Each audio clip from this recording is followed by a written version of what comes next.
get zero at the table, man, all kinds of shit breaks loose. Pick me, pick me. Joe's at the table, you gotta be careful.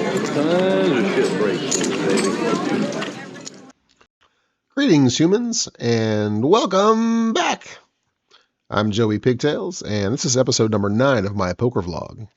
This is actually a 1-3 no-limit hold'em session that I played on Monday, May 29th, during Orange City's big-ass high hand promotion, where the highest hand during each 4-hour window won $5,000. Pretty cool stuff. I know what you're thinking.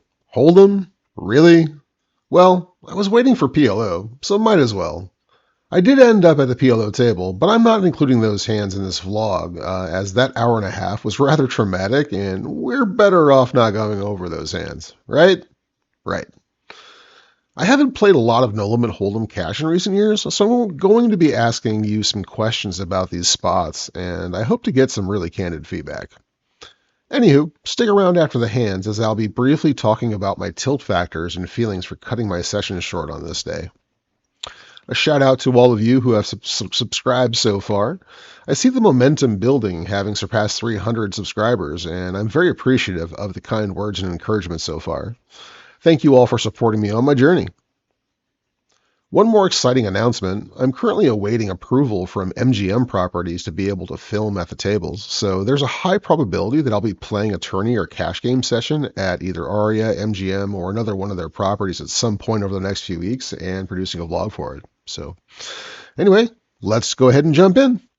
I've bought in for the max of $600, and the first hand I see is a $10 Hold'em double board bomb pot, where I look down at the jewels. Rest in peace, my friend. 9 of clubs, 2 of spades.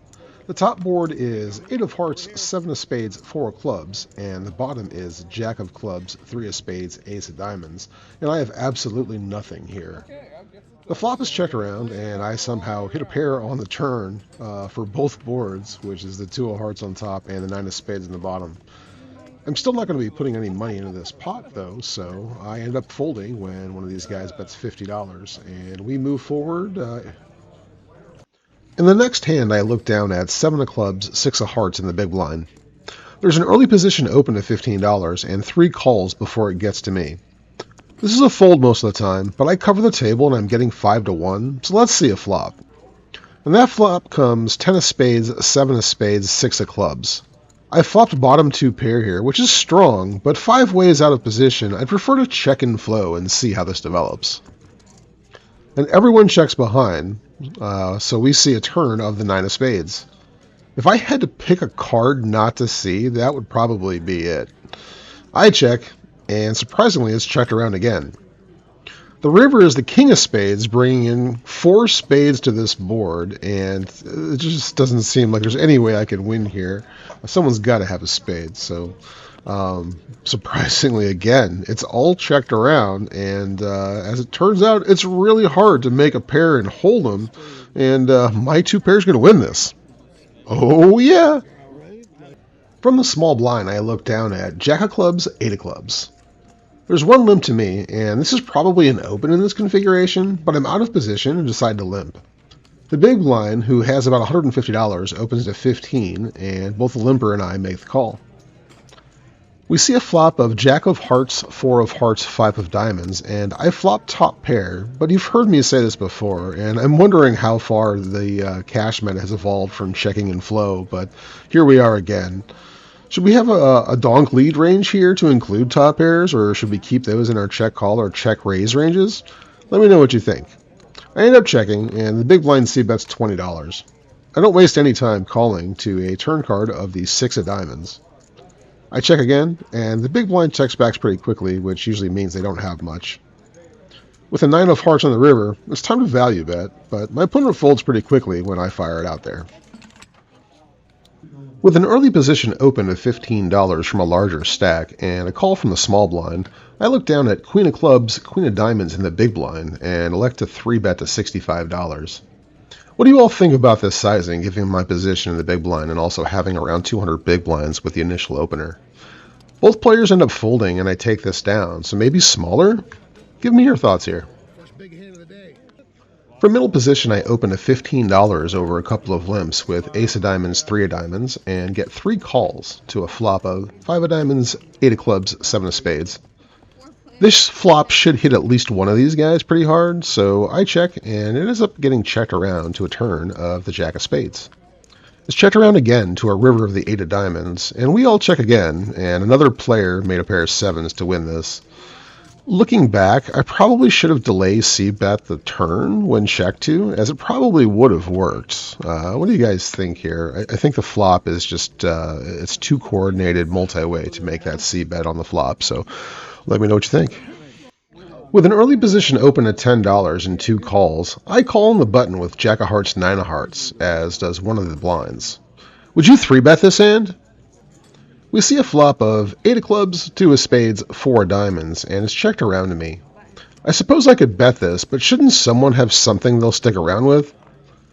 I go ahead and check, and the turn is the 8 of spades. There's a bet of $15, and I and everyone else end up folding out. The next hand, there's one limp to me, and I open queen of clubs, jack of spades to $15. The blinds fold to the limper who calls, and we end up seeing a flop of 6 of spades, ace of hearts, king of hearts. When checked to, I continue for $20 into an uninterested-looking opponent and end up taking this one down. In the next hand, I'm in the big blind, and there's one limp to me. This would normally be frowned upon, but with the big-ass high hand promotion going on, people are limping qualified hands. I have 10 of diamonds, 4 of diamonds, and check my option. The flop comes 2 of diamonds, 8 of diamonds, 9 of clubs, and I flop the flush draw. The opponent bets $3 to get the pot above $10 for the promotion, so I end up calling in case he's got something here.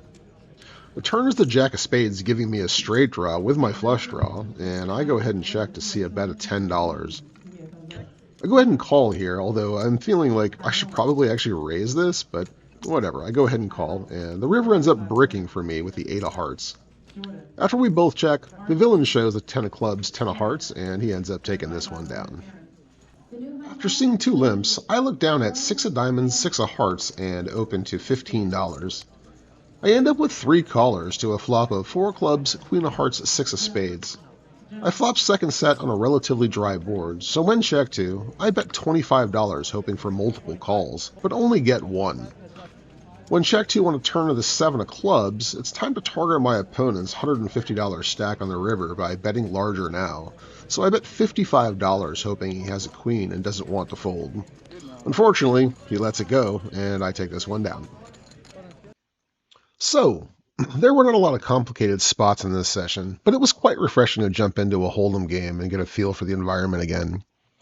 Recognizing player profiles, ranges, and pain thresholds and such, I'd love to hear some feedback on how nitty I was and hear your recommendations for how I could have taken more aggressive lines with some of these hands. Overall, the hold'em experience was kind of liberating, to be honest, especially since I've emerged from my recent downswing by posting some pretty big winning sessions over the last few weeks.